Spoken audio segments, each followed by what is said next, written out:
toutes et à tous, c'est Kim Garros qui vous parle.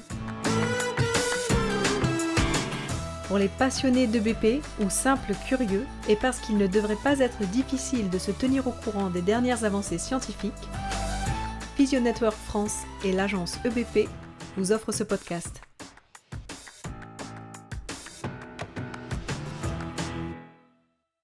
Dans cette parution de février, nous avons décidé de parler de l'analyse du Dr Nicolas Rolnick, intitulée « Entraînement par BFR ajouté aux exercices habituels chez les patients présentant une restriction de la mise en charge précoce après plastie du ménisque ou du cartilage du genou », et c'est une étude de faisabilité.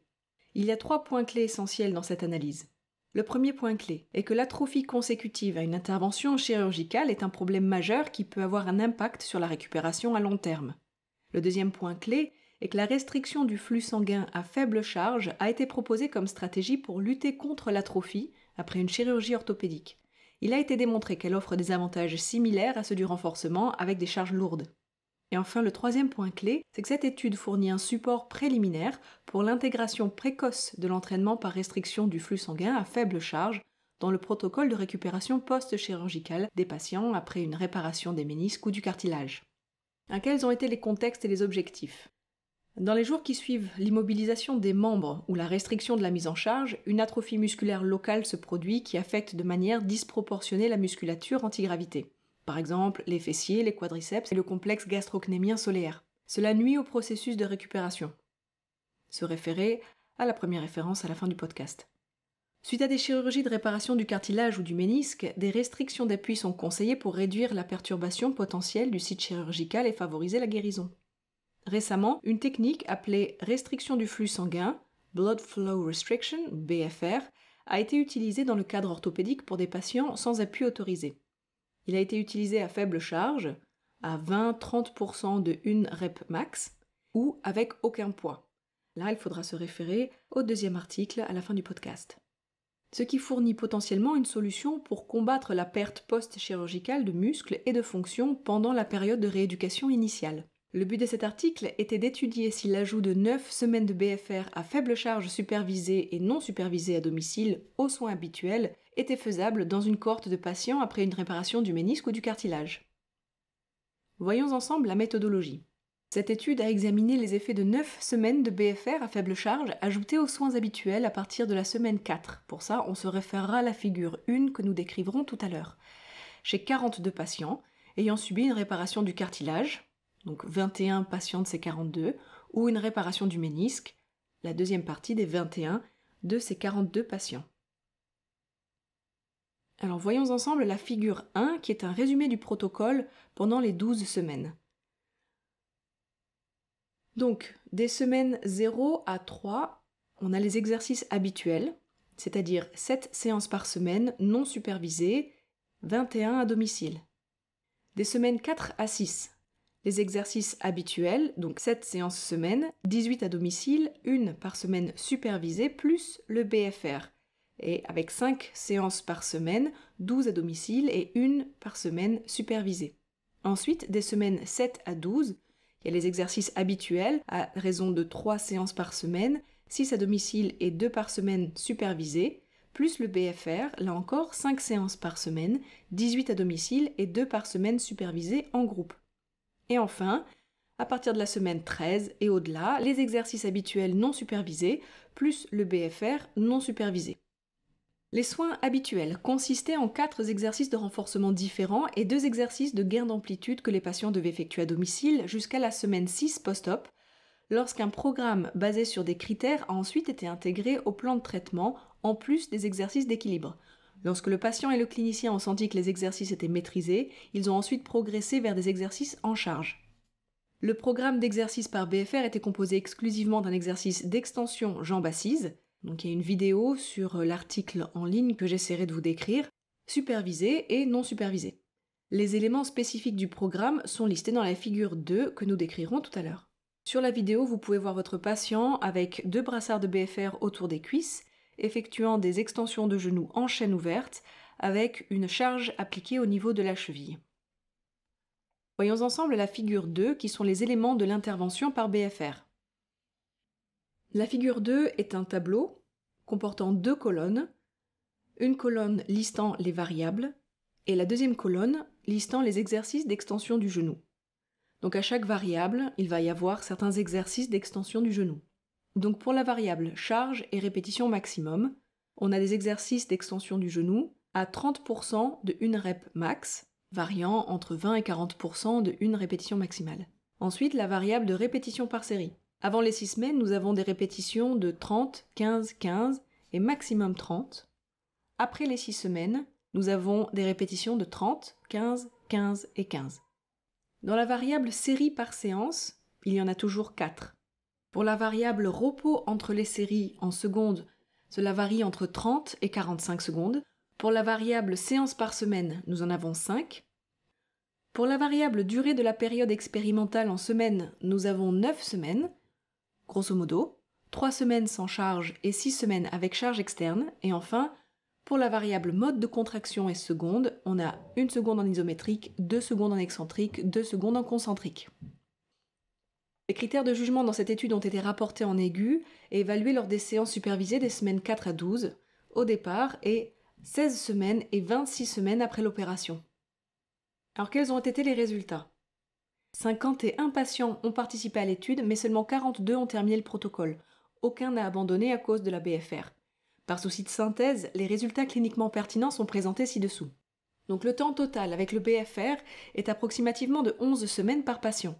En ce qui concerne l'adhésion, les patients ont suivi environ 84% du total des séances supervisées et 118% des séances à domicile avec un taux moyen par patient de réalisation complète des séances prescrites de 107%. Concernant les événements indésirables, aucun événement indésirable grave n'a été signalé. Cependant, 146 événements indésirables mineurs ont été signalés. Ceux-ci comprenaient une sensation de démangeaison dans le bas de la jambe ou du pied, une oppression au mollet, une douleur au genou pendant l'exercice, une décoloration, un inconfort, de légères nausées et des étourdissements étant les plus fréquemment signalés. Concernant les douleurs au genou pendant l'exercice, l'échelle visuelle analogique médiane, EVA, était de 0 dans le BFR contre 23 dans les exercices habituels. Concernant la douleur musculaire du quadriceps pendant l'exercice, le VA médiane était de 47 dans la BFR contre 0 dans les exercices habituels. Concernant le taux d'effort perçu pendant l'exercice, une moyenne de 18,5 sur 20 à la fin de la 4e semaine. Concernant la circonférence de la cuisse, la différence moyenne de 0,08 cm entre le côté opéré et le côté non opéré. Et enfin, concernant le ratio extension isométrique du genou sur la force de flexion, l'indice de symétrie des membres entre membres opérés et non opérés. Quelles ont été les limites de cette analyse ? Il s'agissait d'une étude de faisabilité, donc aucun groupe contrôle n'était présent, ce qui a limité les conclusions concernant l'ampleur de la différence avec la rééducation traditionnelle non BFR.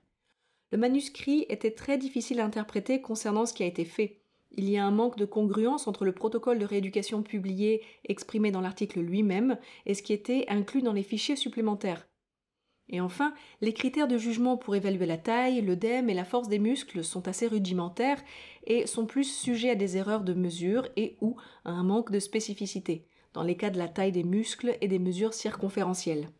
Quelles en sont les implications cliniques ? Malgré ces lacunes, il s'agit de la première étude à montrer que l'exercice par BFR à faible charge peut être intégré avec succès dans le protocole de rééducation des patients sans autorisation d'appui après une plastie de ménisque ou du cartilage. Cependant, certains points importants doivent être mentionnés. Premièrement, il y avait une fréquence élevée d'événements indésirables mineurs, quand même 146, alors que des articles antérieurs ont mis en évidence l'absence d'événements indésirables après la BFR. Une revue de synthèse récente a révélé qu'il y avait une sous-déclaration, voire une absence flagrante de déclaration de ces événements dans la littérature existante. Vous vous référerez au 4e article à la fin du podcast. Cet article contribue à l'ensemble de la littérature en signalant que des événements indésirables peuvent survenir avec l'entraînement par BFR, mais qu'ils sont de nature transitoire. Deuxièmement, il a été démontré que les exercices en BFR nécessitent plus d'efforts et provoquent plus de douleurs musculaires dans le quadriceps que les exercices habituels, tout en présentant moins de douleurs articulaires au genou. C'est une constatation qui a été retrouvée dans d'autres recherches. Vous référez au 5e article à la fin du podcast. Troisièmement, bien que cette étude ait montré une absence d'amyotrophie, il s'agit probablement d'une conséquence du manque de sensibilité de l'outil de mesure. Enfin, ce protocole impliquait un volet non supervisé à domicile bien toléré. Au fur et à mesure que la BFR continue de croître, les plans de traitement à domicile peuvent être intéressants avec le bon dépistage, des instructions et une mise en œuvre appropriée. Il ne fait aucun doute que la BFR peut être un excellent complément à la rééducation traditionnelle, mais nous devons respecter l'éventualité des réponses aiguës défavorables malgré ses avantages. Une évaluation des risques-bénéfices doit procéder toute intégration du BFR tout en accompagnement des séances d'éducation et de familiarisation appropriées. Par exemple, moins de répétitions, moins de charges, etc., pour acclimater le patient à ce stimulus unique.